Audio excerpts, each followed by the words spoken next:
Sebagai Cindo. Tahu-tahu sebagai Cindo. Hari ini kita mengembalikan power itu. Oke, sebagai Cindo. Sebagai Cindo. Oke. Dan mengundang semuanya Cindo. Sekarang Cindo Talks. Cindo Talks. Cindo Talks.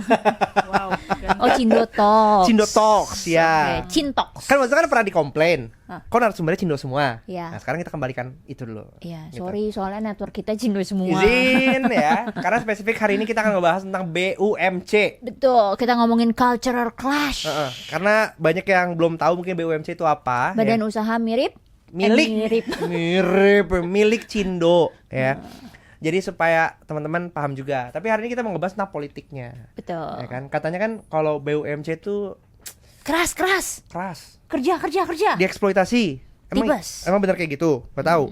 Terus kalau ngomong kasar-kasar, Emang iya. Xi Jinping. Gua enggak kan? Gua enggak kan? Enggak gua kok. Gua enggak kan? Weh, jawab dong, gua enggak. Ngomong kasar enggak enggak komen kan? tuh berarti. Gua Hah? Oh, hampir Parah kasar. banget.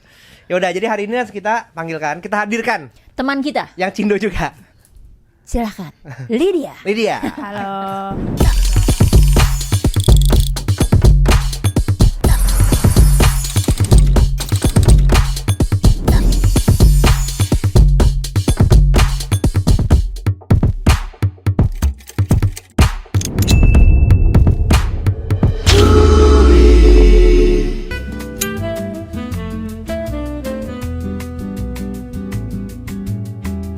Selamat pagi, siang, Kyunghi, malam. Kyunghi. Fungsi Facai. Ini tayangnya udah jauh. Oh, iya nggak benar. apa-apa Gak lah. apa-apa, jadi tahu gitu ada rekamannya mau jauh dibikin. Oke. Ya, keren. Boleh ceritain, pernahkah lo bekerja di perusahaan BUMC? Bentar ya. Oh, pernah. Loh, bentar banget bikinnya. Pernah. Sebelum lo bercerita pengalaman karir lah, pernah bekerja di perusahaan apa aja? Baik, terima kasih atas waktunya. Kalau pengalaman kerja, bentar ya, saya agak lama nih soalnya 13 tahunan lebih lah. Macam-macam sih, tapi to be honest kalau yang sama BUMC tuh sebenarnya nggak terlalu banyak.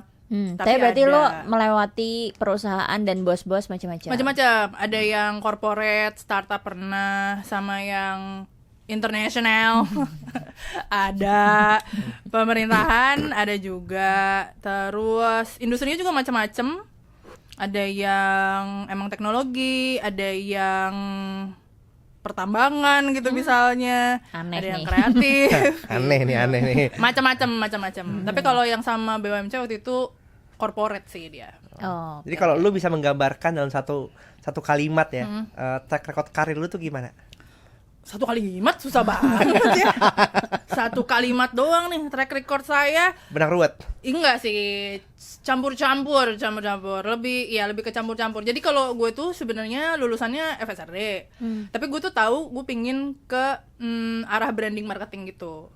Nah, kalau misalnya pengen jadi brand marketer yang handal gitu kan, kunciannya adalah salah satunya mengenal berbagai tipe konsumen. Dan mencoba berbagai tipe industri. Oh, makanya lo mempunyai pengalaman banyak banget. Betul, tapi role-nya kurang lebih sama lah gitu di brand marketing, communication, cuman industrinya aja yang gue pindah-pindah. Oke. Gitu. Sebelum kita mendalami cerita-cerita Lydia dengan berbagai macam bos dan perusahaan yang ajaib-ajaib, kita main game. Oh, boleh. Akan ada dua pilihan, A atau B. Lo agaknya susah, jangan nyantai. Sorry. Akan ada dua pilihan, A atau B. Lo memilih salah satu, tidak perlu dijelaskan, nggak perlu lama-lama mikir. Oke. Oke. Yang pertama, adaptasi karena itu culture-nya atau tetap set batas tapi dianggap nggak profesional.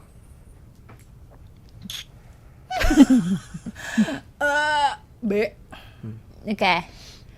Bertahan di company toxic tapi gaji 30% di atas market, atau pindah ke tempat yang lebih sehat tapi gajinya turun. B. Diam waktu dipermalukan di depan tim demi jaga situasi, atau lawan balik di tempat walau resiko jadi target setelahnya. Tergantung masuk ke. Ya nggak boleh, weh. Lapor ke HR kalau bos toksik, atau simpan sendiri, bangun paper trail, keluar dengan rapi. Lapor polisi nggak ada. Lapor polisi. B. Tahan 2 tahun di perusahaan toksik tapi bergengsi demi CV, atau keluar sebelum setahun karena mental health terganggu. B lah. Kasih tau bos secara langsung kalau cara dia salah, atau mengatur strategi dari bawah untuk mengubah situasi tanpa konfrontasi langsung. Hah, gua A lagi. Ya bodok gitu. Iya. Resign tanpa rencana karena nggak sanggup lagi, atau tetap masuk sambil ribut mau resign. B. Ributnya ribut bertengkar apa ribut? Ribut, bertengkar, Oh. ribut. Apa tadi yang A-nya? Ya. Sorry, lupa. Balik. Sorry. Resign tanpa rencana karena nggak sanggup lagi. Enggak sih, enggak pakai rencana. Enggak B. Gelut. Maafin bos toksik karena mungkin dia punya tekanan sendiri dari atas, atau move on aja, yang penting protect diri sendiri. Nggak usah dimaafin. Yang apa tadi? Coba lagi. Maafin bos toksik karena mungkin dia ada tekanan sendiri dari atas. Yang kedua, nggak usah dimaafin, move on aja, protect diri sendiri. Enggak usah dimaafin lah. Tom, Mana? kritik kasar sebagai cara mendorong kamu bertumbuh, atau bullshit cara deliver feedback tetap cermin karakter leader. Menurut gua B. Oke. Kerja 996 karena semua orang di kantor kayak gitu, atau pulang tepat waktu sendirian tapi kena konsekuensi sosial. B. 996 ini 996. Ini di BUMC terkenal. Lo kerja jam 9 pagi sampai jam 9 malam 6 hari 1 minggu. Oh, itu maksudnya. Gue koreksi, gue kira 96. Udah gua koreksi balik, dikoreksi lagi sama dia. Iya, abis gue pikir apaan 996 ya kan, ini typo. 9 pagi sampai 9 malam 6 hari seminggu. Betul. Gitu. Mantap. Itu yang terjadi sekarang banyak. Emang kenapa sih kalau di BUMC sebagai BUMC gitu ya, nggak relate gitu, ngerasa Lo pernah konflik mendengar sama orang. story-story mengenai BUMC? To be honest sebenarnya gue dengar banyak, tapi menurut gue nggak cuman BUMC doang yang kayak gitu. BUMBC juga. Apa tuh BUMBC? Badan usaha milik bukan Cindo. Bener dong. Bener. Karena waktu itu gue pernah ada di perusahaan yang memang pemiliknya Cindo, tapi to be honest dia nggak present gitu, kayak di nggak tahu nih leadershipnya ada di mana gitu. Nah sementara tuh si 996 ini berlaku menurut gue ya simply karena perusahaan kita tuh nggak branchnya nggak cuma di Indo, tapi ada di luar negeri juga. Perbedaan waktu. Benar, sehingga sering kali gue masih harus extend nih gitu. Soalnya kan dia juga mulainya lebih siang gitu. Gue ya adjustment lah gitu. Dan ya karena perusahaan teknologi juga sih gitu. Kadang-kadang ada aja nih weekend gitu, apa down lah, naninu lah. Jadi sebenarnya kalau menurut gue mental down juga gitu. Jadi kalau misalnya pengalaman gue waktu yang mengalami kayak mirip kayak 996 gitu tuh sebenarnya ada di perusahaan. Menurut gue kayak nggak semuanya di BUMC sih, gimana industrinya juga, dan terutama culture perusahaan ya. Tapi kan dengan invasi Chinese mainland yang semasif itu sekarang, gue bahkan mendengar cerita-cerita dari teman-teman gue yang kerjanya mungkin di manufacture, punyanya Cina. Nah mereka tuh beneran bikin aturan. Udah nggak ngikutin aturan ketenaga kerjaan lagi, bahkan ngikutinnya adalah pokoknya lo kerja sampai weekend, karena orang-orang Cina, pekerja-pekerja mereka yang dibawa dari Cina kan di sini nggak ada keluarganya, mau ngapain di sini? Ya kerja. Kayak emang kayak gitu aja ya hidup kita ya, emang hidup kamu ngapain lagi di sini, keluarga kamu kan di sana, ya kerja. Jadi bahkan aturannya untuk yang orang Cina dari Cinanya, mereka bekerjanya 7 hari. Ya manufacturing banyak kan gitu sih. Nah dan si orang Indonya jadi 6 hari. Orang Cinanya 7 hari, karena kan kamu ngapain di sini, kerja aja lah. Gitu. Kalau yang gue pernah alami nggak direct sih ya. Jadi konteksnya adalah dulu gue pernah ada di perusahaan internasional yang sebenarnya itulah tadi yang kita sebenarnya hari Sabtu Minggu kadang-kadang kerja, tapi ya karena tuntutan aja sih gitu kan. Nah cuman memang si company ini tuh terus berkembang dan sekarang memang banyak tim yang dari mainland. Yang gue dengar bahkan yang 996 kan secara umum kita udah day to day emang udah kayak gitu, jadi kita nggak ada protes. Nah tapi tuh yang banyak diprotesin lagi tuh lebih karena mereka micromanage banget.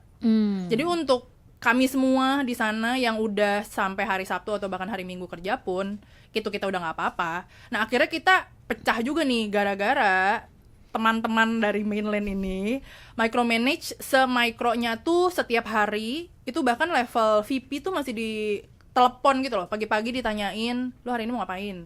Mau ngapain Hari ini. Wow. Terus udah gitu sebelum dia clock out itu ditelepon lagi juga, gimana hari ini? Udah ngapain aja? Yo, maksud gue ini levelnya VP coy gitu. VP gue waktu itu pun jadinya cabut karena kayak terlalu controlling, apalagi kan maksudnya level VP kan udah lebih ke strategik kan Ya, gitu. ya, ya. Dan mana dia tahu lah timnya juga udah nggak cuma 10 biji ya nggak sih lu gitu.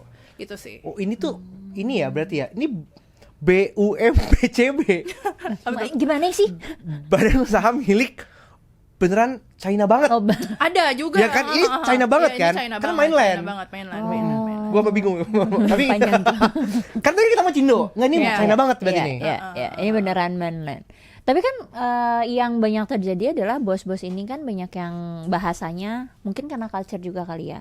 Jadi secara bahasa lebih direct. Betul. Sedangkan betul. kalau bos-bos orang Indo kan mungkin lebih mohon izin Pak. benar gitu. Kalau ini kan lebih das gitu, kasar gitu. Enggak pokoknya. kasar, itu cuma soal mindset aja. Iya benar. Nah, lu kayak gini ya.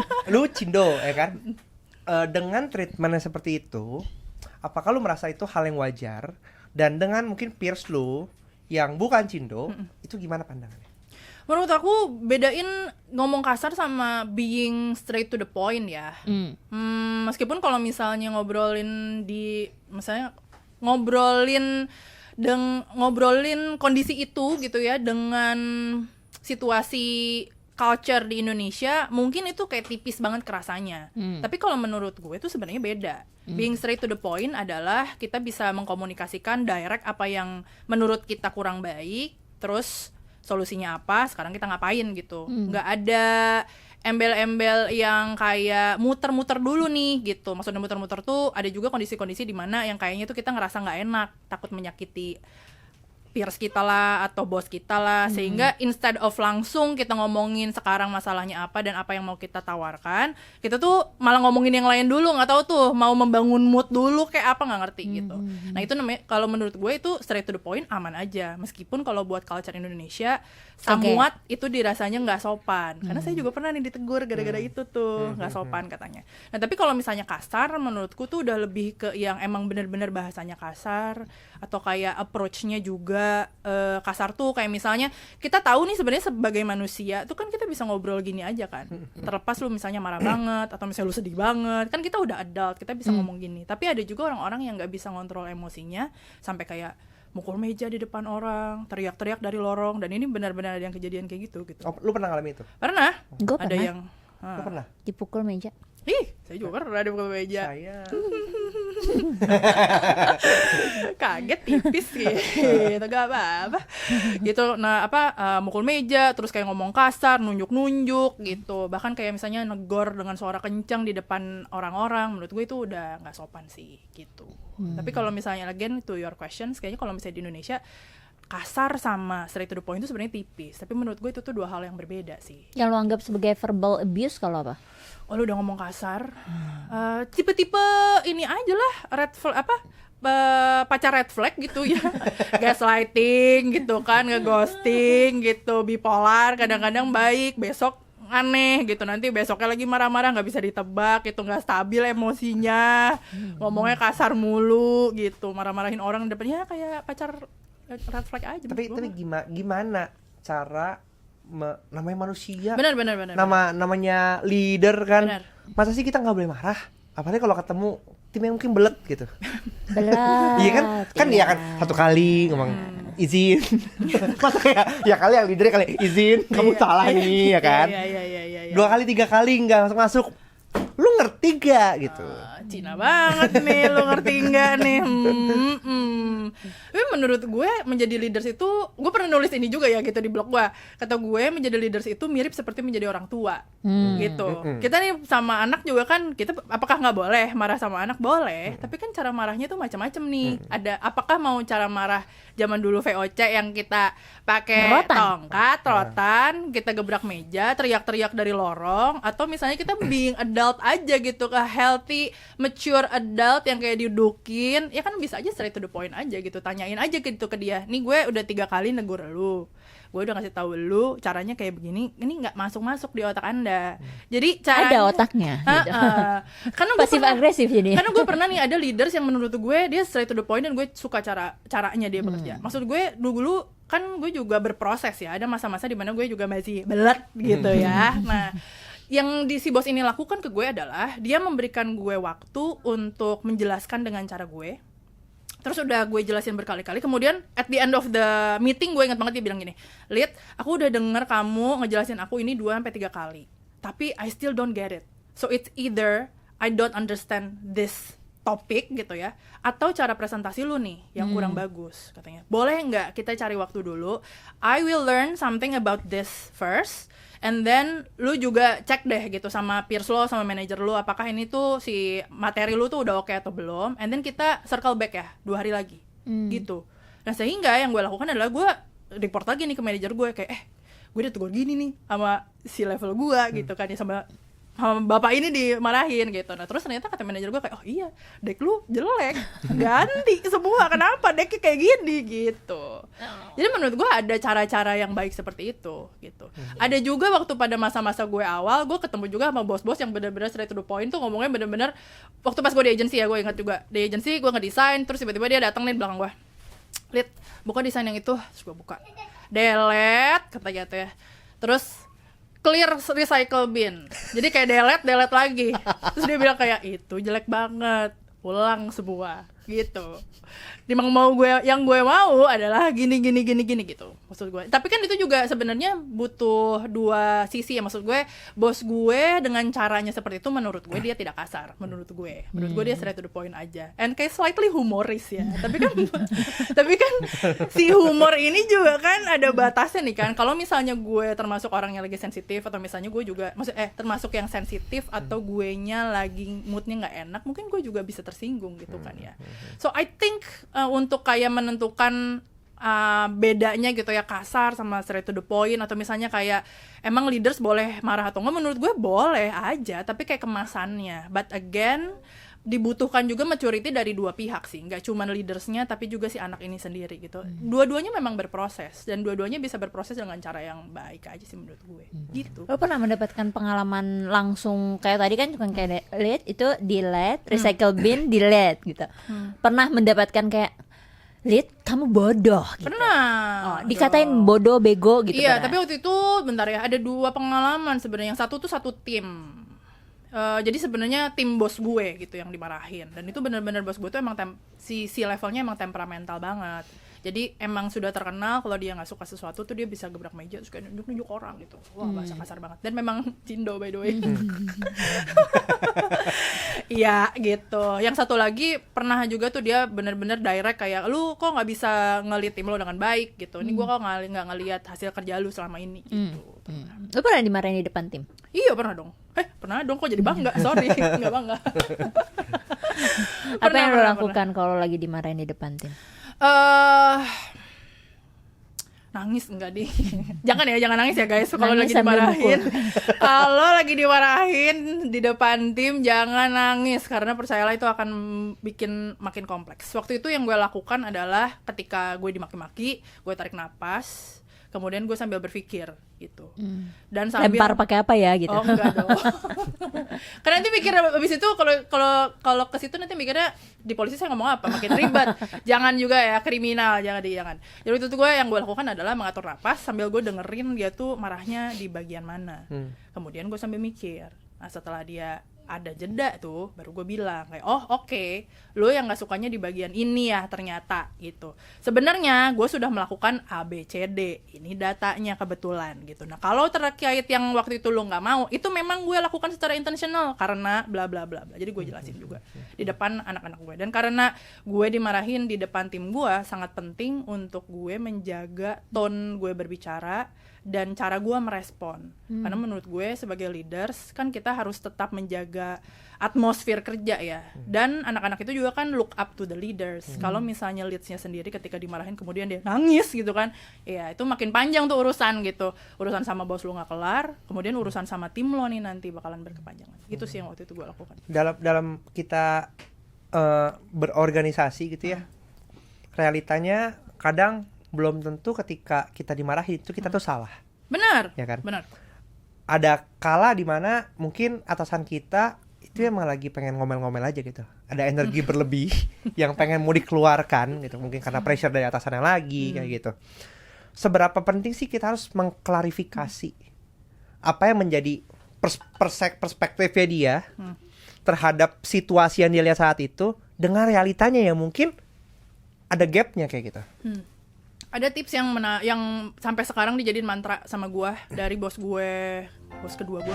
Sebelum kita lanjut, kita masih ngeliat banyak dari kalian yang belum subscribe. Kalau kalian merasa mendapatkan banyak insights dari konten kita, jangan lupa support, pencet tombol subscribe di bawah, dan nyalain bel notifikasinya supaya kalian gak ketinggalan konten-konten kita selanjutnya. Yuk kita lanjut ngobrol. Dia pernah bilang ke gue, Lydia, kalau misalnya permasalahan ini tidak enggak sangat krusial sampai mempengaruhi hidup mati lo, let it go aja, kata dia gitu. Jadi menurut gue kalau misalnya ada sesuatu yang sebenarnya mungkin dia kayak miskom doang, miskom juga miskom kecil, kayak misalnya apa ya gitu ya, politik kecil gitu, misalnya kayak kok Lydia pulangnya tenggo terus sih gitu, kok nggak mau above and beyond buat perusahaan gitu. Itu tagline siapa ya? Mencari. Above and beyond gitu kan, kok gitu sih gitu, kok kamu nggak solid sama tim yang lain gitu. Itu menurut gue itu cuman omongan-omongan kecil di belakang yang sebenarnya nggak akan mempengaruhi kinerja lu kan. Maksudnya tuh nggak bakalan jadi ada yang nambahin kerjaan lu, nggak bakalan, apalagi kalau misalnya nih yang ngomongnya juga peers aja ya, maksudnya juga jadinya nggak mempengaruhi penilaian lu juga, nggak mempengaruhi apakah pekerjaan lu jadinya lebih lama beresnya atau apalah, kan itu cuman angin lalu doang. Kalau yang kayak gitu-gitu doang, gosip-gosip kecil mah anggap angin lalu aja. Tapi kan kadang mempengaruhi social consequences. Nggak ditemenin kayak Lydia Gara-gara mungkin obrolan kecil itu dari sesama peers lama-lama naik nih ke atasan sebelah. Atasan sebelah melihat seperti itu kan, dipengaruhi semua. Betul. Jadi lu punya, lu di tengah-tengah nih. Betul, awan gelap di bawah, awan gelap di atas. Betul. Kan. Itulah pentingnya memilih teman yang baik menurut gue. Apalagi kalau misalnya di perusahaan. Menurut gue tuh di kehidupan pun bukan tipe yang kayak bertemanlah dengan siapa saja, tidak. Kalau gue pilih-pilih teman.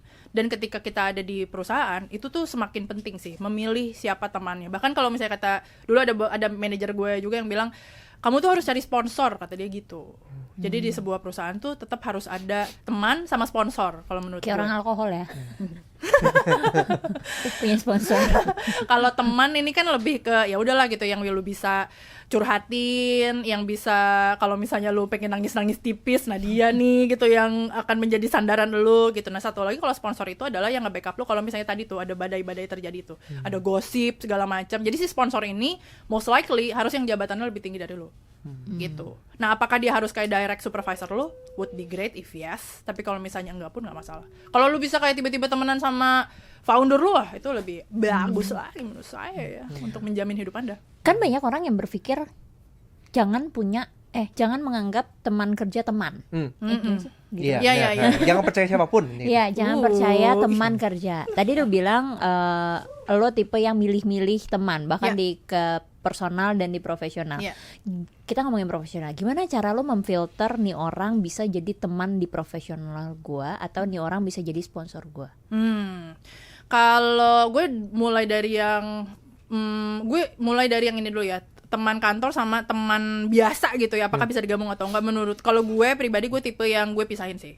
Ada teman-teman kantor gue yang kemudian jadi teman baik gue, tapi ketika gue berteman dengan mereka di kantor, gue tidak ada, jadi gue pasti pisahin tuh. Kalau misalnya gue weekend kagak bisa ketemu sama keluarga gue doang nih, kagak ngurusin kerjaan, would be great gitu.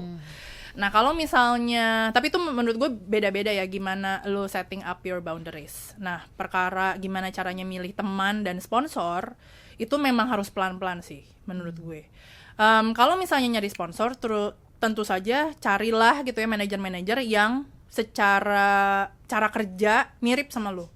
Maksudnya gini, ada juga tadi tuh kayak si level yang ngomong ke gue straight to the point bahwa kayaknya kerjaan lu nih yang gak beres gitu kan ya. Tapi kan menurut gue cara dia bekerja itu nggak semuanya masuk ke anak-anak yang lain. Nah buat gue masuk, tapi gitu. Jadi carilah kalau sponsor tuh cari orang yang secara cara kerja itu kurang lebih sama vibes-nya kayak lu. Atau carilah sponsor yang mendekati pribadi lu yang lu inginkan. Gimana ya gue ngomongnya ya, maksudnya kan ketika kita bekerja tuh kan kita terus berkembang kan, kita pasti menginginkan kita menjadi sesuatu apa gitu, apakah pengen sekarang kita manajer pengen jadi C-level, dari C-level pengen jadi apa gitu ya. Nah menurut gue salah satu caranya untuk mengkurasi siapa yang cocok jadi sponsor itu adalah mereka yang kurang lebih mendekati visi lo ke depannya seperti apa gitu. Jadi kayak cara kerjanya mungkin sesuai dengan visi yang lo inginkan atau cocok sama lo, cara ngomongnya, kemudian cara dia treat memperlakukan orang, itu juga menurut gue perlu dilihat. Jadi gue menurut gue kayak patokan kayak gimana nih sponsor yang cocok itu nggak ada menurut gue, karena cara kita bekerja tuh beda-beda. Contohnya gini, gue pernah keluar dari perusahaan karena gue merasa waktu itu leads gue yang baru itu dia sebenarnya nggak toxic, tapi dia tuh bisa mempengaruhi cara kerja gue banget, karena waktu itu gue baru kayak 3 tahunan kerja lah. Gitu. Dan sebenarnya menurut gue cara kerja dia tuh nggak cantik menurut gue, karena banyak yang dia playing favoritism banget gitulah. Terus dia tuh kadang-kadang main kotor-kotor dikit. Playing gitu. favoritism gimana? Milih anak Betul. Simply because something gitu, misalnya kayak sama-sama Cina gitu, atau sama-sama non Chinese gitu. Kemudian dia cuma mau kerja sama orang-orang itu doang. Nah sebenarnya gue sama dia cara kerjanya cocok, tapi ada visi-visi yang nggak mirip nih sama gue. Akhirnya gue keluar gitu, karena gue tidak mau, waktu itu gue merasa gue tidak mau terlalu terpengaruh sama dia gitu, dan guanya sendiri merasa dari sisi maturity gue belum siap gitu. Nah, tapi gue juga melihat bahwa si bos gue yang ini tuh dia punya juga anak buah yang deket banget sama dia. Dan cara kerjanya juga mirip sama gue. Dia ngikutin si bos ini gitu, dan dia grow juga gitu. Nggak masalah. Jadi menurut gue maksud gue jangan jadi ada bos jahat, bos baik gitu loh menurut gue. Lu tuh cocok-cocokan, kan kita juga beda-beda. Tapi menurut gue itu sih prinsipnya adalah cari yang emang sevisi sama lu, atau mendekati visi lu di masa depan itu seperti apa, cara kerjanya mirip, kemudian lu suka cara dia nge-treat orang, seperti itu. Terus yang penting lagi adalah si sponsor ini juga buy-in dengan kerjaan lu gitu. Biasanya sih gue menemukan bukan mentor ya, kayak sponsor-sponsor ini dari project kerja lah pasti, dimana gue misalnya present sesuatu, kemudian ada leads yang, atau misalnya si level atau SLT yang ngerespon gitu ya, kemudian dia memang kayak menunjukkan curiosity terhadap kerjaan gue, maka most likely gue akan ngedekatin dia tuh gitu dari sisi personal. Nah kalau misalnya nyari temen yang bisa nge-backup lu, kurang lebih sama sih, tapi mungkin bedanya adalah yang mau nge-backup lu ya gitu. Ketika misalnya bos lu ada ngapain gitu, dia yang menunjukkan tanda-tanda mau membantu lu, mau nge-backup lu, mau nolongin lu gitu ya, dan gak cuman ninggalin lu doang ketika lu misalnya kayak dicecer kerjaan atau apalah gitu sih menurut gue. Seberapa penting poin sponsor atau teman lu ini punya power mapping ketika lo milih? Jadi kan lo akan memilih apakah sponsor ini punya power apa enggak, itu jadi bahan pertimbangan apa enggak. Kalau misalnya iya pun, seberapa lo berpikir nih orang tipe yang berani bersuara atau enggak? Kalau menurut gue tergantung industrinya. Oke. Dari waktu pas gue ketika gue kerja di startup, unlikely sih butuh kayak sponsor gitu tuh. Menurut gue culture kerja di startup itu dari level birokrasi dan cara kerja kan lebih direct. Birokrasinya pendek gitu ya. Jadi kayaknya but again ini juga debatable ya. Mungkin ada juga startup yang memang udah toxic gitu ya. Tapi kayak most of the time di pengalaman gue, startup itu unlikely lah gitu. Kalau misalnya lu nggak dapat sponsor, aman aja, nggak kenapa-napa. Emang masih susah semua ya. Iya kan? Masih berjuang gitu, aman aja gitu. Dan kayaknya kalau misalnya di startup pun, gue pernah juga ada di posisi yang di startup terus gue deket nih sama foundernya, nggak jadi hidup lu lebih enak juga, malah kadang-kadang jadi lebih susah. Dikit-dikit dia. Karena foundernya tiba-tiba kayak di sebelah lu kayak, lihat lagi ngerjain apa, gue lagi pengen ini nih, kerjain dong gitu kan gitu. Nah tapi kalau di corporate menurut gue penting mapping, power mapping itu penting menurut gue. Di pemerintahan juga penting. Karena energi yang lu pakai untuk bekerja sehari-hari aja tuh udah banyak banget. Nah jadi kalau misalnya lu nggak punya backing nih, wah makin menjadi-jadi. Dan kalau misalnya lu asal tembak nih gitu ya, mau berteman, berteman dengan siapa saja di saya gitu ya, bos siapa aja saya please saya mau pleasing semua bos gitu, lu bakalan meninggal karena pleasing everybody sih, instead of beneran dapat backup ya. Tapi kan realitanya banyak orang-orang yang dia trying to please everybody. Benar. Ya kan? Si paling ABS kan. Asal bapak senang, Iya, benar, ya kan? benar. Karena emang mungkin secara struktur dan culture dibilang kayak ya udah nggak apa, iya aja ikutin aja kayak gitu. Gimana survive-nya? Kalau sedangkan statement lu berkebalikan tuh tadi tuh. Survive untuk kitanya sebagai teman atau leads yang punya anak ABS atau atau kita sebagai pekerja memilih mau jadi Dalam anak konteks ABS karir. Kan harusnya kalau lu ABS, lu akan lebih sustain ya. Karena kan dianggap lu bukan threats nih. Ya, Kalau kita bener sih. tahu dalam power mapping nih, karena kan mindsetnya adalah atasan itu butuh orang yang bisa diatur, yang bisa dibentuk, yang bisa diarahkan. Sedangkan rebel-rebel tuh biasa dikasusin, masuk penjara. Takut. Kayak Fajar Set boy gue. Oke. Aduh, kukuku.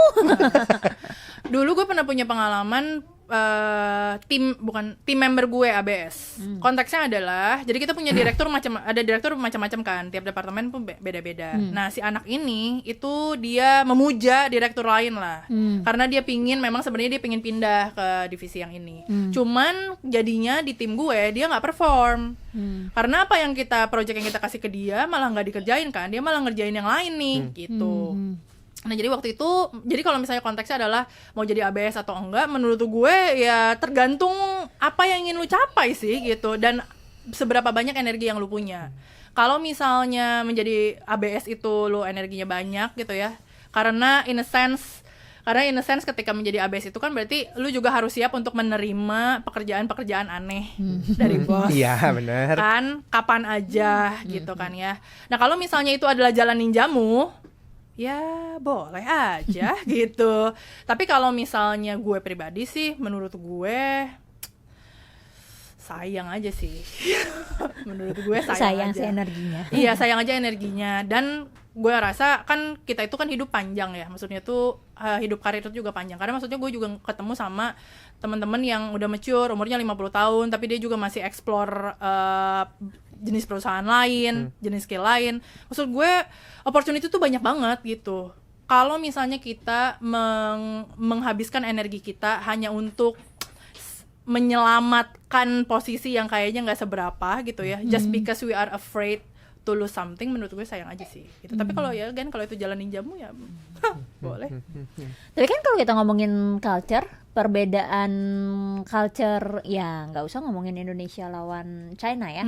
Indonesia sama Indonesia aja kan ada different culture kan. Betul. Cara ngomong, misalnya di orang-orang Sumatera gitu, kalau ngomong tone-nya tinggi, keras gitu. Betul. Bandingkan dengan ketika lo ngomong dengan orang-orang Jawa gitu yang halus gitu. Itu kan ada perbedaan culture ya. Batasan lo menganggap perbedaan culture ini sebagai ya udah emang kita cuma beda cara ngomong, atau lo udah merasa ini enggak, lo disrespect gua. To be honest, kalau misalnya in a glance gak ada bedanya sih. Bisa jadi gak ada bedanya menurut gue. Jadi menurut gue tipsnya adalah jangan terlalu cepat ngejudge. Gue tuh dalam karir selalu menggunakan skill parenting. Menurut gue itu sangat relevan sekali ya untuk nanti Anda menavigasi bos-bos dan teman-teman Anda, menurut gue. Jadi kalau misalnya sekarang single pun mungkin kalau mau baca-baca buku parenting itu relevan loh, bisa. Jadi tuh ada yang jadi banyak banget yang menurut gue bisa diimplementasikan. Salah satunya adalah active listening. Jadi jangan cuman ngedengerin dia pas dia neriakin lu sekali itu doang gitu loh. Coba lagi nih ngobrol lagi, interaksi sama dia, to check apakah memang dia emang gitu suaranya, atau emang nih orang tetot gitu. Gue kalau ngomong kasar ingat. Atau dia memang tetot gitu, atau memang dia red flag gitu. Jadi yang pertama active listening, jangan cuma ngedengerin dia ketika itu doang, coba lagi interaksi sama dia di waktu lain. Yang kedua adalah empathy. Kalau menurut gua, mau lu udah jadi leaders atau lu misalnya masih mulai karir, empati itu penting menurut gue. Jadi karena dia empati itu membantu kita untuk nggak judgmental sama orang. Lu cuman melihat bahwa oh orang ini suaranya keras. Kalau lu judgmental, lu akan bilang orang ini kayaknya nggak suka sama gua. Nah itu udah judgmental gitu kan. Sementara kita nggak tahu nih, apalagi kalau lu baru masuk ya, kita nggak tahu nih orang emang gitu kan, emang dia suaranya keras apa emang orangnya tetot gitu kan ya. Itu sih empathy sama active listening dulu menurut gue. Di 13 tahun karir lu, kind of 13 tahun, gue juga 13 tahun, Iya. sumur, mantap. Apa sih hubungannya? Nggak ada. Kan lu udah melalui berbagai macam perusahaan ya, tadi kan lu bilang gue banyak macam-macam tuh ya. Sedangkan dalam konteks perbincangan netizen terhadap BUMC itu seringkali dianggap gini, gajinya satu orang, job desk-nya 5 gitu. Ya. Sedari awal pas lu mulai sampai sekarang udah 13 tahun kemudian pasti kan banyak perubahan mindset. Yes. Ceritain dong dulu gimana begitu di seperti itu kan, pernah nggak digituin terus kemudian pas sekarang apakah ada mindset shift yang lu alami kayak gitu? Menurut gue satu role berjuta-juta job desk itu bahkan dari waktu awal gue kerja pun sampai sekarang masih kayaknya ya. Kayaknya gue juga masih ngedenger anak-anak yang Gen Z baru mulai kerja nih kayak ngocehin kayak ini tuh is it normal gitu ya, apakah ini tuh sesuatu yang emang valid atau enggak, karena di kontraknya tulisannya apa, terus gue disuruh ngerjain apa gitu kan ya. Menurut gue nggak ada perubahan yang signifikan sih dari 13 tahun lalu ya gitu sampai yang sekarang. Apakah itu sesuatu yang perlu lumrah. kita lumrah atau perlu kita normalisasi? Menurut gue mikir dulu ya. Menurut gue enggak sih sebenarnya. Ada perusahaan-perusahaan yang menggunakan alasan ya ini kan supaya kamu belajar. This is opportunity for you to grow katanya. Nah, opportunity for you to grow atau kayak misalnya kamu ini adalah kesempatan kamu untuk stretch gitu. Siapa tahu kamu menemukan kapabilitas kamu yang lain gitu atau latihan baru gitu. Menurut gue oke aja gitu ya untuk menggunakan alasan-alasan seperti itu, tapi pasti ada batasnya sih. Maksud gue gini, kalau misalnya kita dikasih kesempatan gitu ya, kesempatan untuk grow dengan cara mengerjakan job desk yang berbeda dari yang harusnya kita kerjakan. Kalau misalnya memang itu adalah room to grow, harusnya ada dokumen yang memang bisa menjadi SSOT. Maksud gue adalah projectnya apa, ini tuh gue di-stretch selama berapa lama, and then what's in it for me. Karena kan ini kita kerja coy, lu mau di BUMC, BUMAP kah gitu, ini tuh kita kerja kan, ini kan kita bukan volunteer gitu, volunteer aja lu ada kontraknya, nah apalagi kalau lu kerja. Jadi kalau misalnya ada nih ya, kalau buat yang fresh graduate atau yang baru kerja, ada nih bos-bos kamu yang kayak nawarin, ayo dong kerjain ini nih, job desk yang ini, make sure lu tanya ini tujuannya tuh buat gue apa. Maksudnya ya nanya jangan kayak gitu ya. Nanti kan kalau misalnya ke perusahaan yang lain, nanti perusahaan yang mau izin nanti lu dipak gitu.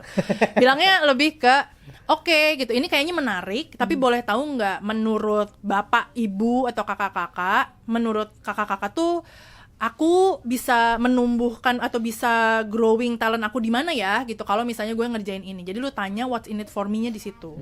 Tanyain yang bener timeline-nya kapan sampai mulai dari kapan sampai kapan, kemudian outputnya seperti apa. Dan kalau misalnya teman-teman dijanjikan, iya nanti ini kita bisa probationnya lulus, atau misalnya nanti kita bisa naik jabatan, bonus, make sure terdokumentasikan dengan baik. Karena gue pernah ada di kasus-kasus kayak gitu juga tuh, dimana ada bosnya yang lama nyuruh dia ngerjain banyak banget, dijanjiin nanti ketika performance review naik jabatan dan dapat bonus, tapi nggak ada dokumennya. Nah bosnya cabut, diganti sama saya. Nah pas saya masuk, dia udah kelar proyeknya, kak kemarin saya dijanjiin ini, kayak wah mohon banget nih. Saya melihat performance-nya bagus, tapi masalahnya gue baru masuknya di ujung-ujung. Sementara ketika naik jabatan kah, dapat bonus kah, yang harus kita hadapi HR kan gitu. HR akan nanya, apakah kamu menjadi saksi mata anak ini performance baik atau enggak? Ya waktu itu kan gue gak bisa bersaksi jadinya kan. Ketika gue tanya lu ada dokumen kayak tracker gitu nggak ada juga gitu. ya harusnya at least dibikinin tracker sehingga ketika itu terjadi lu ada justifikasi, betul. Nah sementara kalau misalnya untuk leaders menurut gue ya do the same lah. Kan gitu juga leaders dulu juga pernah lah jadi kerocok-kerocok gitu ya. Mau lu nepo baby juga tetap pernah pasti jadi kerocok-kerocok gitu. Jadi udahlah, treat everybody well menurut gue, fair. Kalau misalnya lu memang merasa ini adalah memang lu pengen lihat dia grow, ya make sure bahwa ketika projectnya selesai atau whatever things yang lu pingin dia stretch itu selesai, dia memang mendapatkan apa yang dia harusnya dapatkan gitu. Jadi kayak rewardnya dapat beneran, kayak apakah memang ia pindah jabatan, naik jabatan atau apa segala macam gitu. Dan make sure juga dia terdokumentasikan. Kalau dari sudut pandang leaders, tentu saja dokumentasi itu bakalan kita pakai buat evaluasi apakah nih orang memang worth it atau enggak kan gitu. Kalau misalnya ternyata bos Anda tidak melakukan itu, menurut gue red flag centang satu sih. Tapi kalau misalnya udah dalam konteks lu no choice, orang kan dalam kerja mungkin dia nggak punya banyak, nggak punya privilege untuk memilih kayak gitu loh. Pak, tapi ada apa buatnya? Ya buat kamu berkembang kayak gitu. Karena ditanya kan, itu kan idealisme kan? Benar, kan enggak. Buat kamu bekerja, buat kamu bertumbuh lah, kan bagus. Gak semua company dokumentasinya bagus juga. Iya. Keren banget dah Pak. Oke. Terus gimana? No choice, terima aja, udah pasrah. Tuang aja. Ada banyak cara tai chi sih ya menurut gue. Ini tai chi itu yang perlu. Ada banyak cara tai chi. Bentar, gue mikir dulu apa yang lebih yang praktikal, langkah-langkah praktikalnya kayak gimana gitu ya. Karena kebanyakan memang ada juga bos-bos yang sebenarnya ngasih project tambahan itu ada yang out of the box nih. Karena gue pernah dengar juga ada teman-teman gue yang disuruh projectnya itu bukan nggak relate sama kerjaannya, bahkan kayak anak saya. Antar anak saya, benerin internet rumah saya. Hah? Benerin internet. Wah, itu sih. Bikin undangan anak saya, masukin hampers nikahan. Aman aja. Aman banget. Bebas gitu. Jadi menurut gue itu emang tai chi-nya jurusnya macam-macam nih gitu. Nah, tai chi ini tuh tergantung dari si bos ini tuh mintanya apa sama metodenya apa. Yang paling gampang adalah kalau misalnya dia metodenya telepon sama WA. Nah, ini tipsnya. Aeroplane mode. Iya, menurut gue yang paling penting adalah lu tahu boundaries lu. Gitu. Kalau misalnya di kontrak lu emang tertulis lu kerja sampai hari Sabtu, ya mohon maaf ya, itu memang udah di kontrak lu, udah lu telan aja gitu ya. Tapi kalau misalnya ternyata lu emang secara tertulis hitam di atas putih, emang lu udah tahu lu kerjanya cuma sampai hari Jumat, so to say gitu misalnya ya. Kemudian lu kontrak nih hari Sabtu gitu.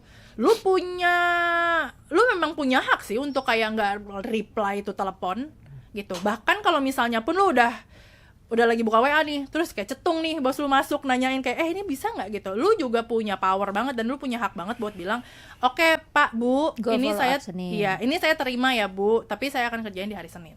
Kalau misalnya dia tantrum di handphone, blok. Jangan di blok. Izin. Jangan di blok. Nggak usah dilihat aja, gitu. Nggak usah dilihat aja. Diresponnya nanti. Nah, itu juga menurut gue yang tips yang kedua ya. Tips yang kedua adalah jangan terlalu cepat mereply. Ini buat semuanya ya. Kalau udah kebuka, maaf, kepencet anak saya. Keponakan saya. Gitu. Ya boleh kalau misalnya mau tidak profesional, tapi menurut gue kalau misalnya, jadi yang pertama itu menurut gue kalau misalnya mau latihan adalah untuk set your boundaries ya gitu, nggak usah reply cepet-cepet. Ini mau lu ada di perusahaan toksik atau enggak, menurut gue penting untuk set your boundaries, take your time. Kalau dia tanya tuh nggak usah kayak dijawab detik itu juga. Lu mau delay 5 menit boleh, 10 menit boleh, aman aja. 5-10 menit? 5-10 menit aman aja. Sejam? 5 jam. Tergantung lo lagi ngapain. Maksud gue asal lu juga punya integrity ya. Ini tips gue hanya untuk orang-orang yang punya integritas ya. Kalau misalnya yang kayak lu emang kerjanya juga walau-alam ya terserah lu lah gitu ya. Anyway, nah kalau misalnya kan kita ini setupnya adalah lu emang punya integritas, lu emang bekerja dengan baik, tapi lu ada di situasi yang toksik atau bos lu emang micromanage banget aja parah gitu kan. So yang kita bisa lakukan adalah lu nggak bisa nih kan merubah tabiat dari bos lu, tapi yang bisa lu kontrol adalah diri lu sendiri. Yang mana yang bisa dikontrol adalah si boundaries itu. Nah, salah satu caranya adalah tadi tuh mendelay respon, nggak usah cepat-cepat. Sehingga ketika lu menerima ada request di weekend yang sebenarnya out of your job desk, atau lu misalnya di weekdays tapi lu juga dimintain sesuatu yang emang sebenarnya enggak ada di job desk lu punya power, lu punya hak banget sih untuk kayak bilang bahwa oh ini menarik banget ya gitu Pak, Bu gitu requestnya, tapi sepertinya tim A lebih cocok nih buat ngerjain ini. Kalau saya coba relay ke tim A gimana Bu atau Pak gitu. Itu bisa menaicinya. Atau kalau misalnya yang tadi gue bilang, kalau misalnya weekend ya lu bisa bilang oke, ini gue terima dulu, tapi gue akan kerjain di hari Senin gitu. Menurut gue itu lebih bijak ya daripada lu tiba-tiba ngedelay jawaban lu tiba-tiba di hari Senin gitu. Karena kita nggak tahu nih kan si bos ini tuh tantruman, apa dia cukup dewasa apa gimana gitu. Jadi menurut gue yang paling safe tuh adalah lu jawab aja, tapi lu jangan kerjain ketika itu gitu. Berarti cara lo ngejawab juga jadi penting kan? Bener, cara lu ngejawab dan cara lu ke sensitivitas lu untuk membaca karakteristik bos lu juga menurut gue penting sih. Dan itu tidak diajarkan ya, jadi harus latihan. Benar, nggak diajarkan. Makanya kita buat podcast ini kan. Benar. Karena tidak diajarkan. Biar Ini ada ilmu praktis bocorannya, semua ini. gitu. Sebagai orang yang energinya pushback ke leaders, Oh, dia kalau pushback misalnya energinya. Energinya pushback. Dapat pushback. Dorong. Pushback. lawan aja dulu gitu. Iya, ayo Pak dulu. Iya benar. Kapan lo memutuskan ini waktu lo cuma senyum dan iya dulu? Kapan menurut lo enggak, ini gue harus lawan balik? Itu tadi, apakah hal ini akan mempengaruhi, apakah risikonya tinggi, seberapa besar risikonya? Kalau misalnya risikonya tinggi, misalnya risiko tinggi itu adalah mempengaruhi kinerja tim gue, yang harusnya misalnya tim gue bisa selesai di hari ini, terus tiba-tiba mungkin harus bisa nggak tidur nih 3 hari ke depan gitu misalnya. Itu harus banget lu konfront sih menurut gue. Tapi cara nge-konfrontnya itu nanti kita ngobrol lagi ya. Tapi menurut gue kalau misalnya kalau misalnya risikonya sudah tinggi, mempengaruhi kesehatan lu, mempengaruhi keluarga lu, mempengaruhi tim lu, harus banget dikonfront. Tapi kalau misalnya enggak terlalu, soalnya ini tuh sesuatu yang ya itulah tidak mempengaruhi kesehatan lu, bisa lu navigasi lagi ini juga macam-macam ya, apakah lu lempar ke tim lain gitu kan ya, atau lu diemin dulu gitu. Karena ada juga nih bos-bos yang kalau request sekarang ternyata dia cuman kayak lompatan ide doang gitu. Lu bisa tunggu berapa kali, kalau misalnya 3 kali dia udah minta ya berarti serius gitu kan, misalnya kayak gitu. Jadi ada beberapa, Karena bisa jadi besok lupa. iya benar serius gitu. Jadi menurut gue gimana risikonya kalau misalnya, tapi kalau buat gue rule of thumb-nya gitu sih. Kalau misalnya udah mempengaruhi kesehatan lu, baik itu mental atau fisik, keluarga lu sama tim lu, menurut gue itu lu harus konfront sih. Iya. Berarti kan itu berhubungan dengan managing up. Yap. Lo lebih susah managing up atau managing down buat lo? Lebih susah managing up sih sebenarnya. Karena kalau misalnya managing up, risikonya tinggi baik untuk diri sendiri maupun timnya. Oke. Trik lo untuk managing up, khususnya ketika bos lo kadang being unreasonable. Kan banyak ya. Banyak. Tuh banyak. Iya, ini saya lagi setiap kali kata banyak tuh saya sembari merecall nih bos, yang itu. Macam-macam sih caranya. Tapi kalau misalnya buat cara gue, pengalaman gue sih, gue selalu take time dulu. Maksudnya gue tuh bukan tipe, dan gue juga tidak menyarankan ya gitu, kalau misalnya ketika lu dikonfront hari itu, kemudian lu benar-benar memanage di hari itu juga.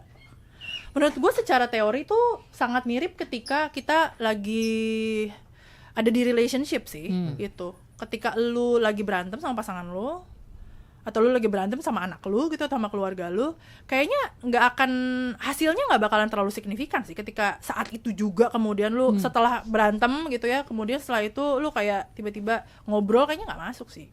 Setelah beberapa hari baru lu follow up gitu. Dan cara memanagenya pun macem-macem banget sih menurut gue. Ada yang secara direct bisa, maksudnya adalah misalnya gue nih ditegur sama bos gue William gitu. Ada nih bos-bos yang gue bisa langsung ngobrol sama Williamnya. Tapi ada juga yang bosnya tantruman, lama gitu tantrumnya. Nah kalau misalnya ketemu bos kayak gitu, mungkin harus rada belok. Carilah bos yang lain. Misalnya bosnya ada bos sebelah nih, Dwina gitu misalnya. Ngobrol dulu sama Dwina, Bisa juga kalau misalnya bosnya nggak ada gitu, bisa juga ke HR gitu. Bisa juga disimpan dulu sampai beberapa waktu, sampai kayak bosnya kira-kira cool down, baru kita ngobrol gitu sih. Lu pernah punya pengalaman challenge lu yang paling dar-dar-dor terkait managing up? Pernah, karena bosnya bisa bikin deportasi saya. Deportasi. Kan jauh gitu kan, nanti saya bisa nggak ada saya di KTP. Takut ada bisa disadap nanti telepon saya. Mak? Mak, Iya, takut. takut ada. Itu gimana cara lo menavigasinya? Wah, itu harus cari backup banyak. Cari backup banyak dan cari temen pun harus temen yang bagus-bagus di posisinya nih gitu. Oh, jadi kayak main perang, lo mencari kawanan lo. Betul. Dan mulut manis juga harus sih. Dan menurut gue itu juga sih kayaknya yang kadang-kadang kita suka miss ya. Kita tuh biasanya hanya mengandalkan otak sama cara ngomong gitu. Tapi ada juga sebenarnya tuh kayak gestur, cara lu ngobrol, cara lu ngomong, bahkan kadang-kadang itu tuh bisa membantu banget nih untuk menavigasi bencana alam dari bos-bos atau dari stakeholders yang aneh-aneh sih. Dan kalau misalnya di stakeholders yang pengalaman gue anehnya adalah semakin di perusahaan atau organisasi yang birokrasinya makin panjang, justru skill-skill soft skill itu menurut gue malah semakin dibutuhkan gitu instead of the hard skill. Entah kenapa ya. Sebagai ini kan kalau tadi kita ngomong managing stakeholders itu kan seringkali dikaitkan sama yang namanya ngejilat. Ya kan? Ya. Jadi berdasarkan pengalaman lu gitu kan. Kapan kita harus menjilat, kapan kita harus pushback. Nah, karena lu yang tadinya pushback katanya kan. Oke. Menurut gue sebenarnya tuh jilat tuh aman aja asal tidak melampaui batas penjilatan nasional. Maksud gue jangan terlalu jauh jilatnya ya. Jangan. Kadang-kadang ada banget nih gitu yang kayak wow, memuja banget. Contohnya. Wah, nanti kalau saya kasih contoh keluar nama orang ya. Tapi maksudnya tuh gini, kalau misalnya yang melampaui batas penjilatan nasional adalah kayak dia semua orang dijilat. Dan kalau misalnya lu adalah stakeholders yang punya power atau punya decision power gitu ya, dia kayak ngejilat tuh bukan cuma sekali, 2 kali, wah sampai basah banget nih. Semua dijilat. Dari kinerja mah udah pasti, cara leading, baju, cara makan, semua dijilat. Menurut gue itu udah melampaui batas jilat nasional. Jangan kesana. Tapi kalau jilat-jilat tipis kayak misalnya Bapak William bagus ya bajunya sekarang. Bapak William kemarin habis liburan gimana? Atau Kak Dwina lipstiknya bagus. Berarti bisa basa-basi dong. Itu aman. termasuk jilat ya. Jilat kecil, peres kecil. Okay. Peres kecil menurutku aman aja. Karena entah mengapa ya manusia tuh macam-macam ya gitu. Ada juga manusia-manusia yang jadi lebih rileks kalau lo gituin gitu. Tapi ada juga yang jadi jijik sih. Jadi pinter-pinter lihat ya. Tapi maksud gue kan maksudnya jadinya apakah boleh menjilat atau enggak, boleh aja menurut gua. Itu mah bagian dari soft skill. Kalau misalnya lu ketemu sama orang ternyata dia emang dia sukanya agak jilat-jilat dikit nih gitu ya. Oke lah gitu, peres-peres dikit aman aja. No harm juga gitu. Tapi jangan terlampau gitu. Ya, dibarengi sama kerjaan lo juga tapi. Benar. Kalau misalnya jilat doang nggak bisa kerja ya. Tapi banyak yang gitu kan. Jilat nggak bisa kerja tapi jadi aman bos. gitu. Aman banget gitu karena deket. Iya. Dijagain kan, malah dikasih kepercayaan lebih gitu. Iya, makanya kata saya juga itu kan pilihan hidup. Kalau misalnya mau mangga wae aku mah. Kalau misalnya mau jadi ABS mangga wae gitu, karena kan visi hidup orang macam-macam ya guys ya gitu. Bahkan kayak misalnya gue kerja di berbagai tipe organisasi aja pun gue merasa bahwa tipe-tipe orang yang kerja di situ tuh beda-beda. Nggak semua orang di corporate tuh bisa kerja di startup dan sebaliknya. Apalagi di pemerintah ya gitu. Itu udah different species banget nih. Gimana kalau lo dalam satu meeting melihat bos lo digas dengan tidak Ya, sehat, jadi orang yang bisa itu peer, bisa itu, tapi levelnya tetap di atas ya. lo. Gue belain sih sepengalaman ini juga, tapi enggak untuk semua orang ya. Maksud gue it really depends on you, karena ketika lu melakukan itu it's come with the risk gitu. Lu bakalan privilege lu jadi umbi-umbian yang lu masih punya bos itu adalah lu ada tameng, Bisa coy. ngumpet. Bisa ngumpet gitu. Nah tapi ketika bos lu dikonfront, kemudian lu memutuskan gitu ya, Aku bela kamu. iya, untuk menjadi bystander gitu, berarti kan lu juga put yourself at a risk. Yang asalnya lu ada di belakang pintu, lu sekarang kayak ada aku gitu. Der. Iya gitu. Jadi karena kemungkinan yang paling mudah adalah sekarang ketika lu menunjukkan batang hidung lu gitu ya di depan bos yang lebih tinggi, maka tuh bos kalau misalnya nggak ketemu direct manager lu, dia pasti akan nyacarin lu. Itu Karena lu jadi eksis. iya, karena dia juga merasa kayak Berani nih. Iya gitu. Entah kenapa ya, leaders gitu. Saya juga gitu sih. Kalau misalnya ada yang kayak bagus ini anaknya berani ngelawan gitu kan ya. Gitu sih. Tapi kalau menurut gue kenapa waktu itu gue memutuskan untuk ngebela leads gue, karena menurut gue pekerjaannya dia adalah pekerjaannya kami satu tim. Gitu. Leads gue bedanya adalah cuman ya dia jadi tameng kita aja, tapi pekerjaan dia tuh pekerjaan gue juga. Jadi ketika kinerja bos gue dimarahin gitu ya, atau dicecer atau dikritik gitu, dan apalagi waktu itu konteksnya gue tuh kita dibilangin nggak perform, kayak ini gimana sih lu timnya nih nggak perform, ini nggak ini. Padahal kita tahu di operational level kita tahu kita perform kok gitu. Ini kayaknya lu aja nih yang salah lihat data gitu. Dan menurut gue kalau misalnya waktu itu gue nggak fight back, gue akan meletakkan diri gue bahkan at risk juga, karena dia sangkanya nggak perform gitu. Dan waktu itu ya kita juga nggak tahu ya kondisi bos gue waktu itu gimana, bos kita kayak gimana. Nah ketika itu mungkin bos gue juga udah kayak wah udah nggak bisa lagi nih gue ngomong. Kalau misalnya gue membiarkan dia hanyut karena gue ada di dalam timnya dia, gue ada di Ikut kapalnya dia, hanyut. gue ikut jalan hanyut nih coy gitu. Jadi gue harus fight back lah. Setuju sih. Kadang-kadang emang pekerjaan kita yang emang kita capek, kita nganggap itu perform, dilihat sama atasan nggak perform, Ya. ya kan? Tapi at certain perspektif, gue merasa kayak, ya misalnya lu nggak melihat gue nggak perform, nggak apa-apa, gue cabut aja, kayak gitu. Toh ya rugi elu, Ya. kayak gitu. Karena lu melihat dari sisi yang nggak seharusnya, ya betulnya gue perform kok, tapi lu kok nggak perform kayak gitu. Kapan lu memutuskan untuk udah enough lah kayak gitu, suka-suka lo aja lah, lu nggak perform ya udah gue tinggalin kayak gitu. Kalau buat gua ada dua. Yang pertama adalah ketika lu sudah kehilangan lu udah nggak punya alasan lagi untuk tidak punya alasan apapun untuk stay di situ yang menunjang karir lu. Kan karir ini macam-macam ya, tunjangan untuk karir ini macam-macam. Bisa industrinya lu suka, atau misalnya lu punya kebebasan buat eksperimen, gaji, bisa fasilitas-fasilitas lain bisa. Nah ketika lu udah nggak ada nih alasannya gitu, kayak gaji juga segini-gini aja, atau misalnya kayak fasilitasnya juga gini-gini aja, no other room for you to grow, menurut gue itu bisa jadi alasan lu untuk cabut. Nah tapi menurut gue yang udah harus lu cabut itu adalah kalau misalnya udah mempengaruhi kesehatan lu sih. Karena ini juga yang gue kasih tahu ke tim gue, bahwa kalau kantor mah kita sakit tipes cuman dikasih GWS. Kalau misalnya lu masuk ICU, besok udah ada di LinkedIn ini lowongan lu gitu. Nah sementara kalau lu di keluarga, di rumah lu nggak ada nih yang bisa ngegantiin lu. Jadi menurut gue prioritas sih. Kalau misalnya itu udah mengganggu prioritas lu, whatever it is, cabut sih. Stop trying. Stop apa? Cabut. Trying. Yeah. Enggak sih menurut gue, try enough. Ya, secukupnya aja Kak. Jangan terlalu ngegas lah.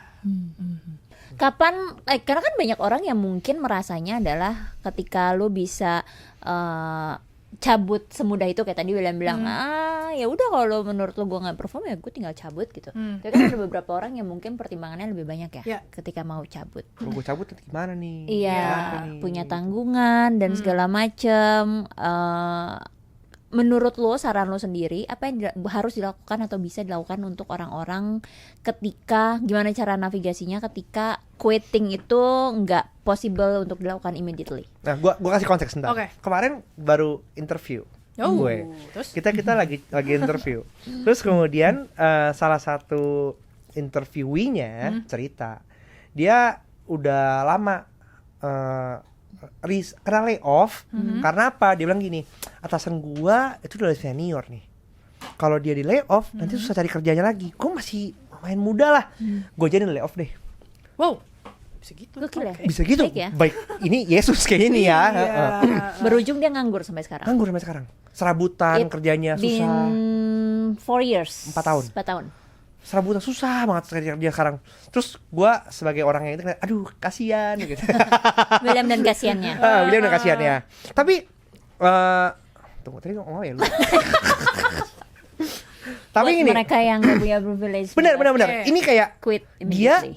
melet go pekerjaannya ternyata buntung sekarang. Yep. Kayak gitu. Sedangkan ada keluarga, semua segala macam kayak gitu-gitu. Gimana tuh? Oke. Apa sih gua? Iyalah gitu pokoknya. Iya, gue ngerti. Dan ini tuh sebenarnya sesuatu yang cukup sulit, yaitu memisahkan antara emosi sama logika lo. Menurut gue di pengalaman gue kerja ya, gue melihat ini tuh di semua level, nggak cuman yang entry level, tapi juga yang udah cukup mature. Jadi kapan nih harus gue, empatinya tuh benar-benar kayak semua emosi, energi dan kasih sayang gue aku curahkan kepadanya. Kapan lu kayak being pragmatic aja gitu loh. Itu tuh sulit. Menurut gue lu butuh maturity, butuh jam terbang sampai lu ada di kondisi dimana lu benar-benar bisa memisahkan dan membedakan mana kapan gue harus emosional, kapan gue harus being pragmatic aja gitu. Nah buat kasus lo yang tadi anak itu, menurut gue itu overly emotional, unnecessary. Sorry banget deh, menurut gue kurang-kurangin dah yang kayak gitu-gitu.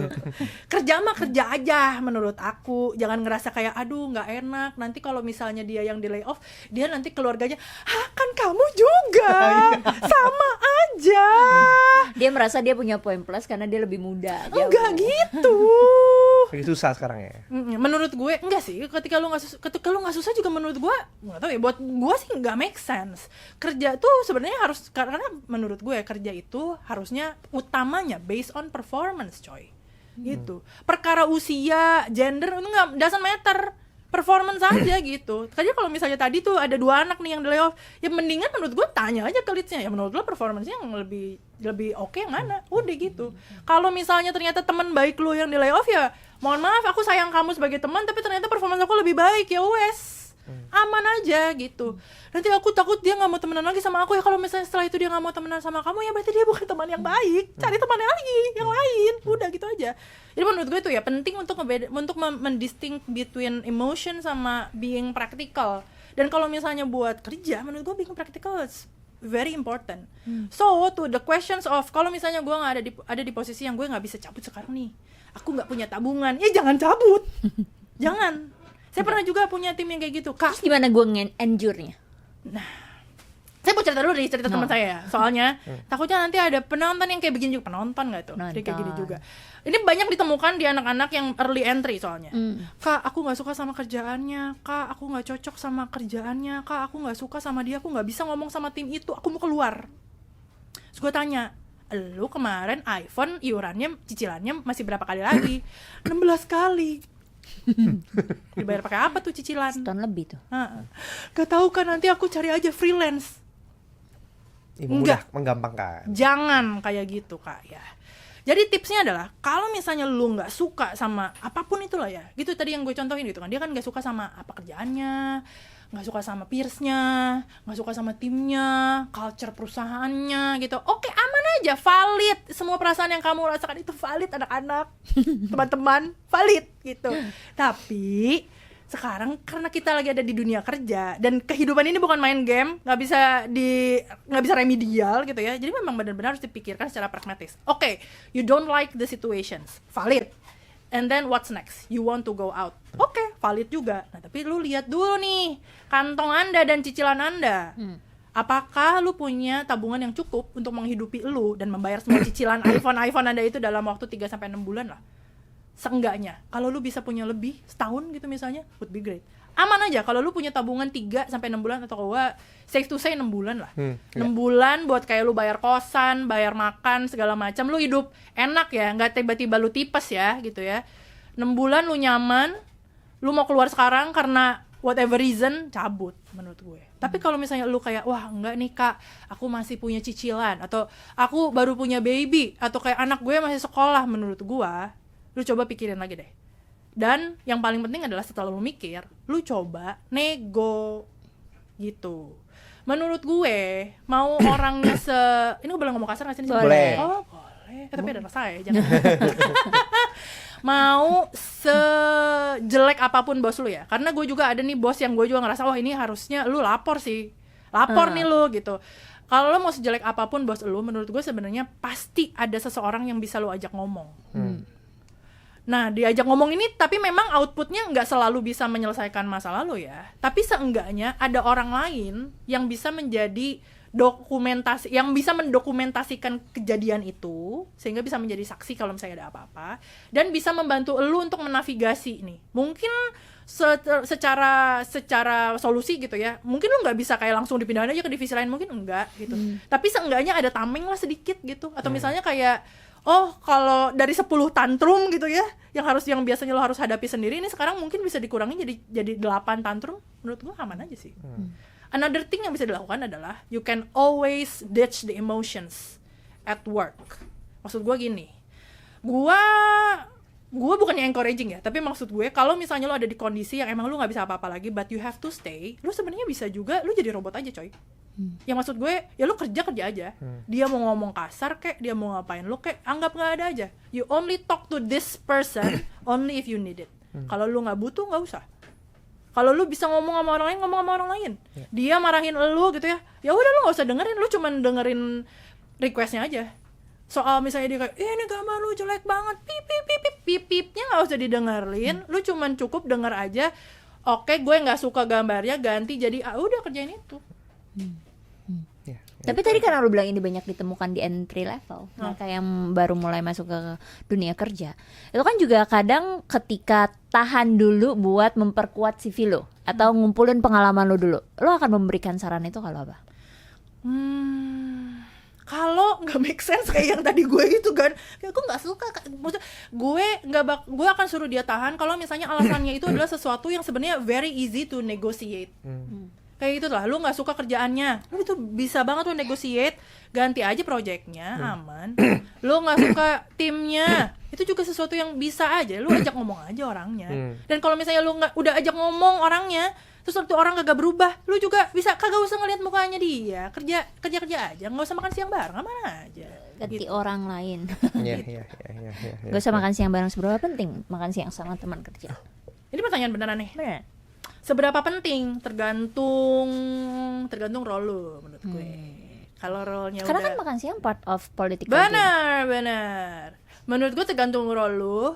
Dan menurut gue sebenarnya nggak terlalu sesering-sering gitu juga sih. Tapi kalau lu anak baru, sekali 2 kali lah. Harus menurut gue untuk kayak membaca ruangan aja. Ini orangnya kayak gini, ini orangnya kayak gitu. Buat tahu vibes-nya aja. Buat tahu orang-orang kayak gimana yang asal bapak senang. Mana juga anak-anak yang people pleasing itu paling gampang ya buat diajak temenan gitu. Jadi kalau misalnya ada apa-apa lu akan minta tolong ke siapa, cuman to read the room. Tapi apakah kayak harus dilakukan, apalagi untuk anak-anak yang introvert, menurut gua nggak harus. Juga tergantung role-nya. Kalau role lu adalah role yang memang harus tektokan sama orang, kayak apa ya, anak event gitu misalnya, atau HR, ya mohon maaf nih kalau misalnya lo anak HR atau anak event gak mau ketemu sama orang, menurut gue cari role lain dah, lu salah pilih menurut gue gitu. NHR ya, benar, not human relationship. Tapi kalau misalnya lu role-nya yang lain yang memang gak usah tektokan sama orang terlalu banyak, atau misalnya lu levelnya sebenarnya manajer gitu, ya lu juga kadang-kadang mungkin makan siang bisa sambil kerja, menurut gue kayak nggak apa-apa sih, tapi 1-2 kali perlu sih. Gitu. Ya. Kita ke leaders react deh. Let's go. Nah ini ada statement. Nih tadi kita buka beberapa question box ya tentang BUMC, ya kan. Kenapa kerja sama Cindo lebih makmur daripada Sama yang Raffi lain? Ahmad Bener gak sih? juga Bener gak sih? makmur. Hah? Apa tuh? Bener gak sih? Kerja sama Cindo lebih makmur katanya. Wah, saya juga nggak tahu tuh apakah Pengalaman lu?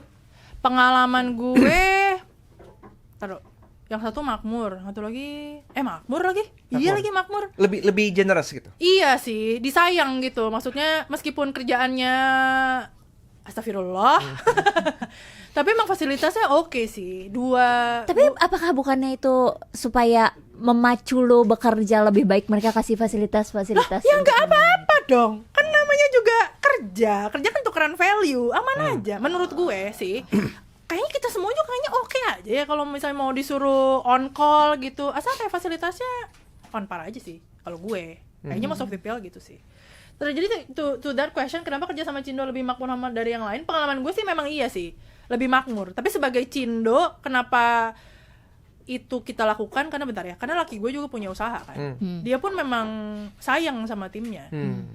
Mungkin karena mindset Cina itu hidupnya susah dan pekerjaan, dan ketika mereka punya usaha rasanya adalah oh gue dibantuin sama orang ini.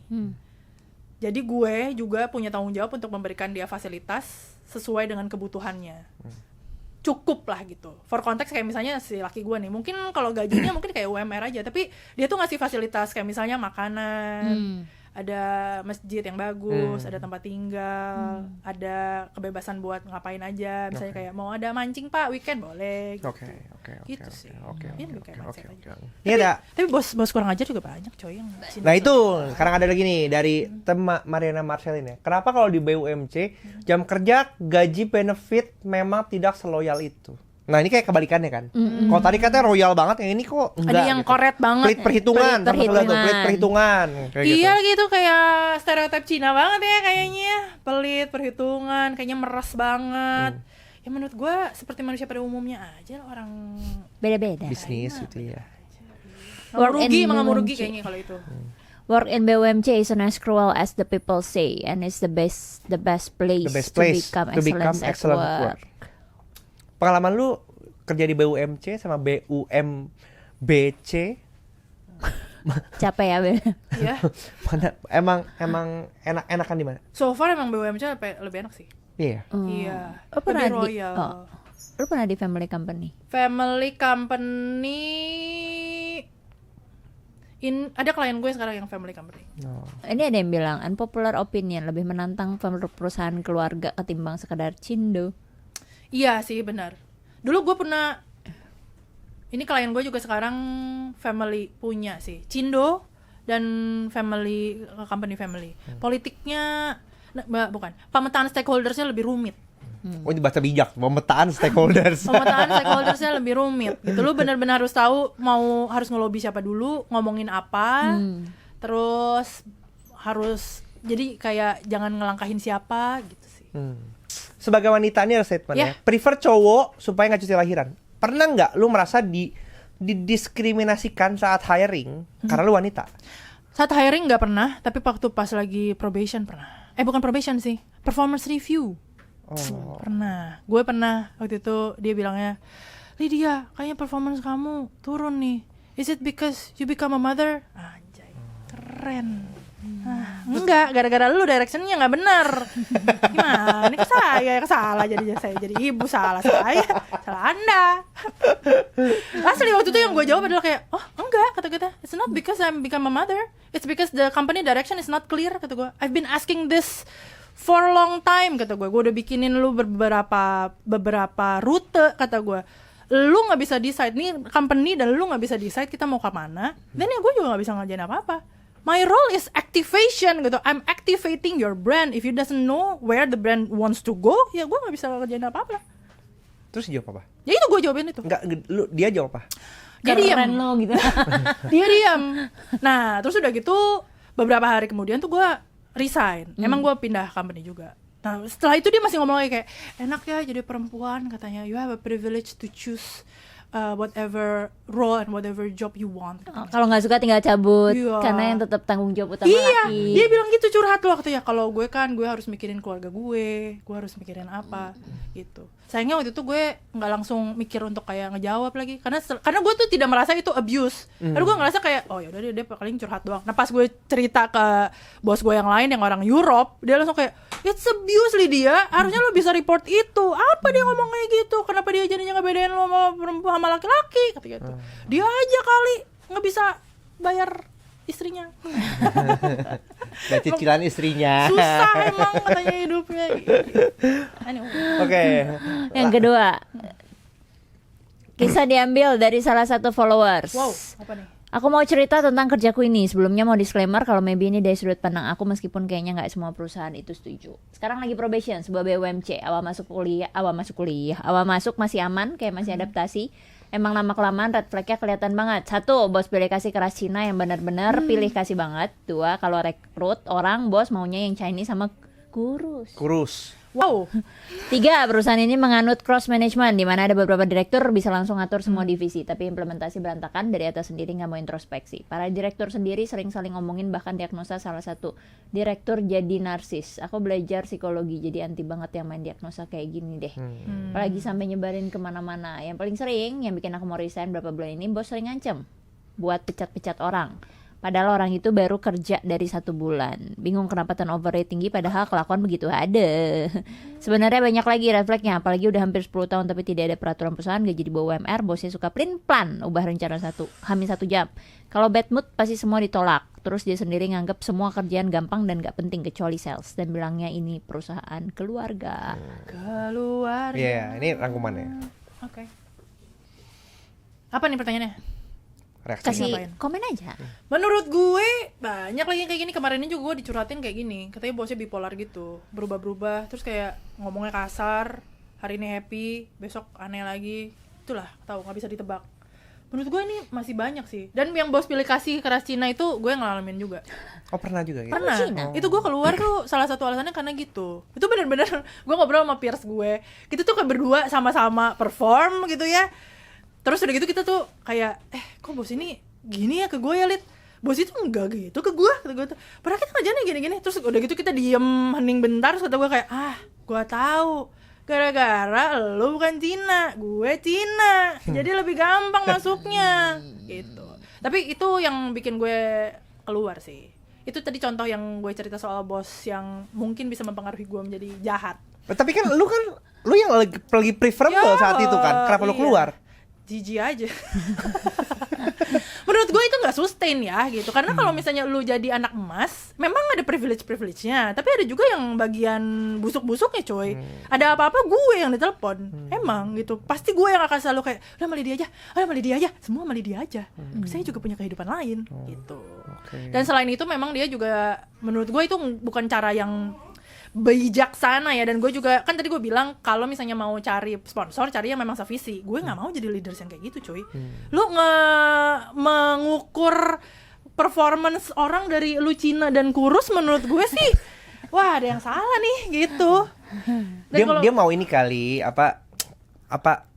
tim overallnya itu cantik, presentable buat company Ya, karena kan ya kasih kayak ini aja, kasih fasilitas olahraga aja nggak sih? Bukan kayak pilih, emang apa lu talent nih perusahaan. Menurut gue sih ini ya kakak siapapun ini, kalau misalnya sekarang CV-nya belum diperbaiki, menurut gue CV diperbaiki.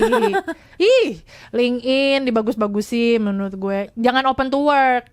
LinkedIn dibagus-bagusin aja dulu, LinkedIn dibagus-bagusin. Nanti kalau misalnya ada role yang kayaknya cocok, coba apply tipis gitu. Sisanya menurut gue kalau misalnya kayak gini, apalagi bos yang suka ganti-ganti dan bos yang tantruman ya, menurut gue lu bisa pakai strategi ngobrol secukupnya aja sih. Kalau misalnya lu lihat malas, mendingan ke pantry aja kerjanya gitu. Kalau diancam-ancam pecat? Diancam pecat. Ya ini ya. Menurut gue yang diancam-ancam pecat itu biasanya kalau yang ngancam-ngancam gini tuh kagak dilakuin lagi menurut gue. Iya, menurut gue kalau misalnya yang bos yang ngomongnya gede doang, dan apalagi ini sesuatu yang berulang gitu ya, menurut gue ini bisa dianggap angin lalu aja sih. Lu bisa pakai jurus yang robot itu tadi sih menurut gue sih. Just work, gak usah direspon. Kalau misalnya dia ngomongin itu kayak anggap angin lalu aja sih menurut gue. Gitu. Tapi dia betah 10 tahun loh sih. Iya loh Anda ini. Kayaknya fasilitas bentar. Fasilitasnya ada yang bagus gak nih? Iya kayaknya nggak ada. Kamu nggak mau cari tempat kerja yang lain aja kak? Tapi banyaknya memang ya orang yang dia kayak pasrah aja gitu. Tanpa Nggak, dia adanya hampir growth. 10 tahun tuh perusahaannya, bukan dia kerja di situ tahu. Oh, perusahaannya 10 tahun ya. Berarti gue salah baca ya. Dia bilang sebenarnya ada banyak lagi red flag-nya, apalagi dia udah hampir 10 tahun. Iya menurut gue sih ini udah cukup alasan ya untuk keluar. Kecuali kalau misalnya ada hal-hal yang memang sesuai sama kebutuhannya dia. Apakah itu room to grow yang tadi gue bilang, ada fasilitas-fasilitas yang mungkin enak. Termasuk misalnya kayak mungkin terdengar simpel tapi kayak misalnya ya rumahnya deket banget, tuh gue bisa pulang seenaknya, masuk seenaknya. Kayak if it is something that you need dan lu bisa endure ini semua dengan tadi tuh just work, yang menurut gue aman aja sih gitu. Lastly, dari lo sendiri, berarti how to set the boundaries. Karena kan tadi sebenarnya kita ngomong ibaratnya kita sendiri yang bisa ngegaris boundariesnya sebatas mana. Yang pertama adalah jangan sayang-sayang banget sama perusahaan. Itu boundaries yang pertama. Kalau misalnya ada perusahaan yang bilang kita ini keluarga, itu bohong. Mau meskipun perusahaannya perusahaan keluarga, enggak, kerja mah kerja aja. Keluarga sama dia. Iya, Kita bukan keluarganya. Benar, kita bukan keluarganya. Lagian keluarga macam apa yang menyiksa keluarganya sendiri kalau misalnya Banyak dia tahu. Banyak sekarang tahu. Karena by psychology itu lo semakin deket lo akan semakin lebih sering menyakiti. Iya benar. Karena lo merasa orang yang udah deket sama lo Aman lebih aja. bisa menerima lo apa Tolerable ya. adanya. Benang gitu. Itu memang kebanyakan keluarga toksik ya, saya lihat-lihat ya. Enggak keluarga. Dan lo baik sama orang yang lo nggak kenal lebih mudah dibandingkan lo baik sama orang yang lo kenal baik. Wow. Ketika kondisi lo lagi tidak normal ya. Patokan keluarganya keluarga cemara ya, jangan keluarga cendana atau keluarga apa gitu yang lain. Enggak, keluarga cemara itu keluarga yang baik, tidak menyakiti satu sama lain, saling menyayangi. Tapi menurut gue perusahaan dibilang jadi kita keluarga di sebuah perusahaan tuh nggak make sense sih menurut gue. Lu digaji cuy, lu digaji, ada SOW-nya, ada kontraknya. Ini tuh pertukaran value. Dia gaji lu dan kasih fasilitas, kita kasih kerjaan kita gitu. That's it. Jadi menurut gue yang pertama adalah kita amini saja bahwa pekerjaan adalah pekerjaan. Jangan jadikan pekerjaan itu adalah hidup saya. Enggak, masih banyak anak muda dan teman-teman yang lain gitu. Masih banyak kehidupan lain di luar sana. Enggak cuman pekerjaan aja, dan pekerjaan adalah pekerjaan. Sehingga kalau misalnya pekerjaan itu udah kita taruh mindsetnya memang this is just work gitu ya.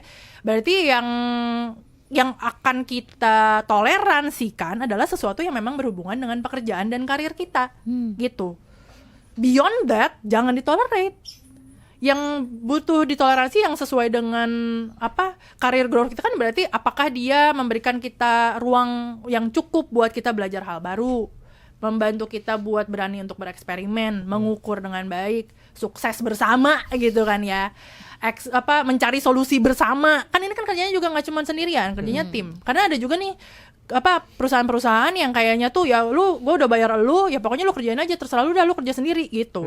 Lah kan kagak gitu, lu kan ada di timnya gitu. Kalau misalnya bos lu kagak nggak membantu lu untuk berpikir gitu ya tapi lu juga jangan jadi keenakan yang kagak mau mikir gitu ya. Tapi maksud gue, lu udah mikir nih tapi kayak bos lu cuma nyuruh-nyuruh doang, yang nggak gitu kan cara kerja tuh nggak kayak gitu. Jadi kalau misalnya si perusahaan lu itu memang si pekerjaan itu memang mendukung karir lu, memberikan ruang untuk bereksperimen, untuk mengembangkan diri lu, untuk lu melompat ke karir yang lebih tinggi, menurut gue itu mah aman aja gitu. Tapi kalau misalnya lebih dari itu, ngeganggu kesehatan mental lu, ngeganggu kesehatan lu, udah GERD berkali-kali, lu masih ada di situ, dan ketika lu di rumah sakit masih buka laptop, wah, pikirin lagi deh.